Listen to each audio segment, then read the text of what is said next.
Turning to a music icon in Africa, musician Hugh Masekela is as well known for his hit songs as he is for voicing his opposition to apartheid in South Africa. His music has become the soundtrack of his homeland, and his political views have given hope to many across the continent. The jazz great recently sat down with Straight Talk Africa's Shaka Ssali at the 10 Bumpers Hotel in Johannesburg.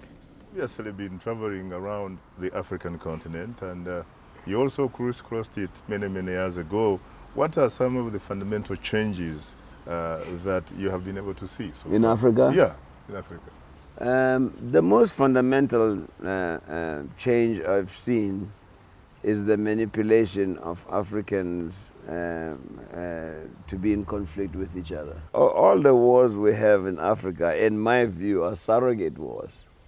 They're not so much wars about people disagreeing as much as there's wealth there, you know.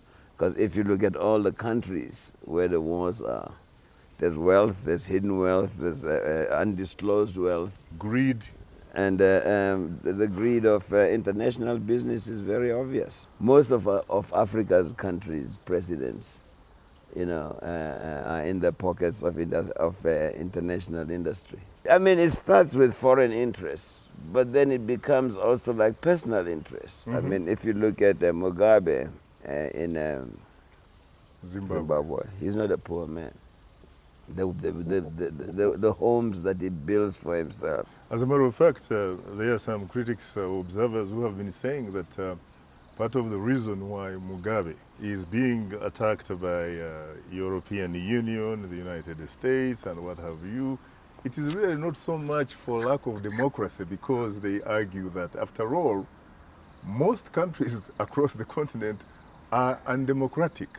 But it is because he took away the land that was controlled by a small percentage of white commercial farmers. And they say, if you can't stop it in Zimbabwe, wait what happens south of Limpopo, which of course is South Africa. Yeah, I mean, is there some merit in that? The probability will always be there.